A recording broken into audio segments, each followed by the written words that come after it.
everybody. As you can see, this is my face. Bro, stop laughing. You've been my brother since I was born. Okay, don't worry about him. He's my brother. But today we're gonna be reacting to a scary video. If this is a scary video, it will be there will be a lot of jump scares. And if it's not, there's gonna be no jump scares. It's not even that scary. Okay? 3 students from Westlake High had gone missing in the past month. The police were out on the hunt. Some said they'd been spotted at the abandoned mall on Route 16. Others whispered about a van circling the neighborhoods around school. Our parents started driving us to class. Teachers patrolled hallways during breaks, and the district implemented twice-weekly lockdown drills just to be safe. The first thing I noticed wasn't his face, it was the smell. Copper and chemicals, like pennies soaked in bleach. Our regular history teacher had been out sick for 3 days. This substitute, Mr. Rowan, carried himself differently from other teachers. While he wrote on the whiteboard, his sleeve inched up, revealing a dark stain his hasty washing hadn't quite removed. I was still staring, trying to piece it all together, when the lockdown alarm blared. The classroom froze. This wasn't the half-hearted monthly drill tone.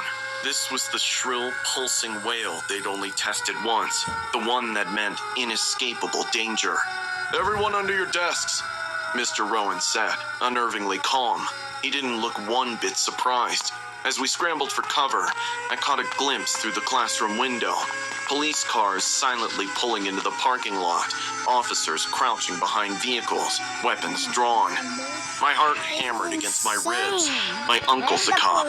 Those weren't positions for a drill. Mr. Rowan didn't follow protocol. He didn't check the lock or turn off the lights.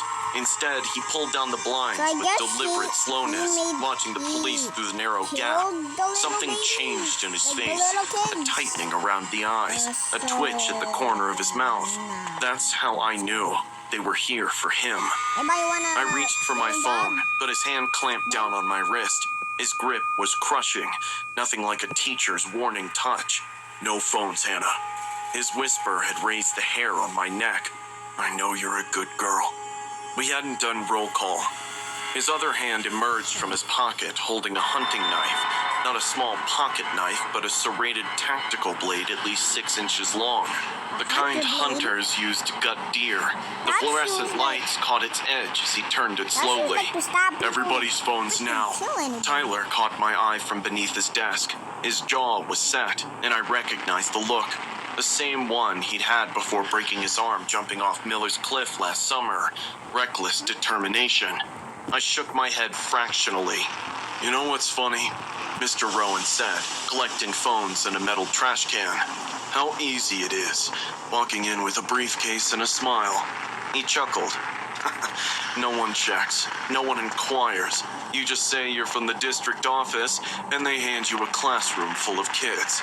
A soft whimper came from somewhere in the room. He whirled toward the sound, nostrils flaring. "Shut up!" His voice changed, dropping any pretense of normalcy. "Or I'll give them something to find besides the janitor." Janitor? I froze. Mr. Keller had been missing since Monday. Suddenly, a knock at the door made everyone flinch. "Mr. Rowan?" Miss Riley's panic-filled voice boomed. In one fluid motion, he grabbed me, pressing the knife against my throat while pointing it threateningly at the rest of the class. His eyes swept the room with a promise that screamed, "Make a sound, and I start with her." Through the door's small window, I could see only Miss Riley's silhouette, not her face. She couldn't see what was happening inside either. "They're evacuating the East Wing. They found..." Her voice dropped. "Just stay put until officers clear your hallway." Found what? My pulse roared in my ears. "All present!" he called back. Oh my god, another ad. I am so sorry for the ad, guys. I'm so sorry, guys. The moment she left, my chair creaked. I had shifted. His head snapped, pupils dilated so wide his eyes looked black. "You moved," he said, voice eerily childlike. "No one's supposed to move during lockdown." He lunged, grabbing my hair and yanking me up, the knife pressed under my jaw, cold metal against my pounding pulse. All of you, he commanded. Against the wall. My classmates stood up, trembling. You're coming with me, he whispered in my ear, his breath hot and sour. Suddenly, Tyler launched himself from behind a desk, swinging the metal leg he'd twisted off of his chair. It connected with the substitute's knee with a sickening crunch. The man howled, slashing wildly. The blade caught Tyler's arm, opening a gash that immediately bloomed crimson. But the distraction was enough. I slammed my elbow into his ribs and broke free. Everyone get him! Done that. I lunged for the classroom phone, jabbing the emergency button. Room 207. I screamed into the receiver. He's got a weapon. He's not a teacher. The substitute's face contorted with rage. He limped toward me, knife raised high. I've got it, people, for less! He snarled, lunging forward, but Tyler tackled him from behind. Yeah, They double crashed Tyler. into desks, a tangle of limbs and blood and fury. Other students Look at joined the in now, balls. desperation That'll make me overcoming cry. fear, throwing books, chairs, anything to slow him down. The door burst open. 2 officers rushed in, weapons raised, shouting commands that blurred together in my adrenaline-soaked brain. The substitute was pinned, cuffed, dragged upright. As they pulled him past me, he turned, his face inches from mine, and smiled. Promising, terrible, like a death mask carved from flesh. You disappoint me, Hannah, he whispered, so softly only I could hear. I know where you sit, what you smell like when you're afraid. They shoved him forward, but he looked over his shoulder, mouthing 2 words. Next time. Later, we learned the truth. Samuel Ketch was a man wanted in 3 states for crimes against kids and teenagers. He'd walked out of a maximum security psychiatric ward 2 days earlier, leaving 3 orderlies dead with their throats cut, the same way they'd found Mr. Keller, our janitor, stuffed behind the boiler in the East Wing basement. The real substitute had been found in the trunk of his own car, 3 miles from the school. Sometimes at night, I can hear that soft click of the box cutter. I've switched schools, but I check the substitute's cuffs every time a regular teacher is out. Oh my god. I keep replaying that moment Yo, stop in my pausing. head, the moment when Liam let go of my hand, the moment I should have held on tighter. It was supposed to be a normal Friday, Mr. Carter droning on about quadratic equations while I texted Liam about weekend plans. Just 2 more periods until freedom. No one saw it coming. Ryan had always been strange, quiet, lurking in corners, staring at people for too long, but he was just another weird student at our high school. People made fun of him, but I tried my best to be nice to him.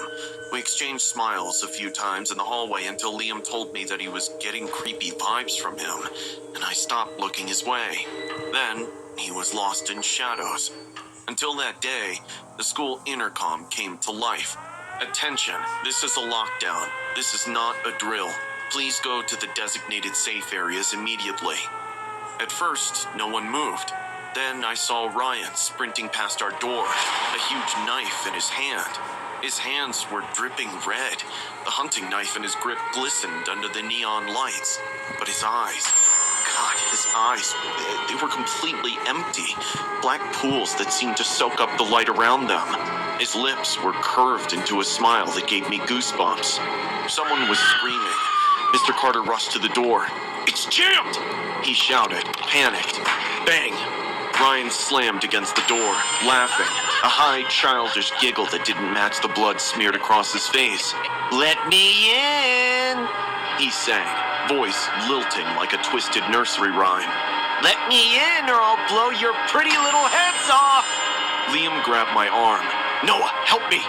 He yelled, dragging a heavy desk toward the door.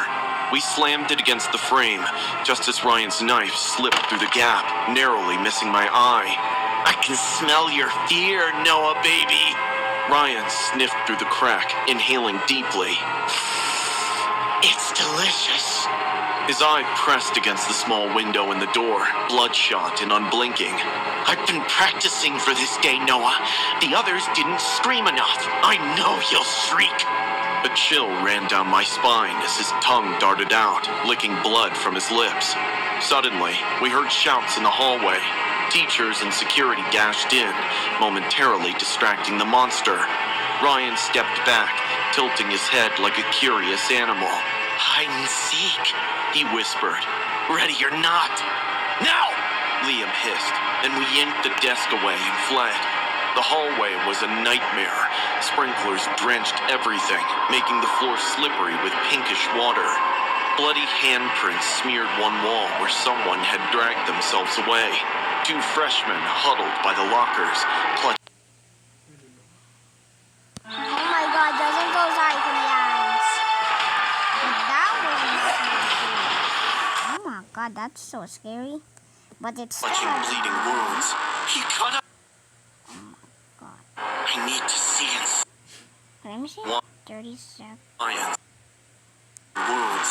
He cut us and then just watched. One whimpered. Said something about loving our pain. Halfway down the hall, I saw Ryan standing motionless at the other end, knife raised, head tilted at that unnatural angle. He removed his hoodie, revealing a vest covered with wires and bulging packages. No more running, he called, voice echoing. Then softer, almost intimate. I need to see inside you, Noah. We ran. Liam slipped, crashing into the lockers. Before I could help, Ryan was there, moving unnaturally fast, knife slashing. I swear his feet barely touched the ground. I ripped a fire extinguisher from the wall and swung it, connecting with Ryan's shoulder. He didn't even flinch, just smiled wider. That tickles, he giggled, eyes dilating. Want to see what real pain looks like? He lunged at Liam, who barely dodged the blade. By then, we had reached the emergency exit. Through its window, red and blue lights flashed. Help was waiting. Liam turned to me, face pale with terror. You go first, he said, voice shaking. No, we're going together. I grabbed his wrist, and he shook his head. Don't waste time. Hurry! I stepped through the door, cold night air hitting my lungs. I turned back, reaching for Liam, our fingers connecting.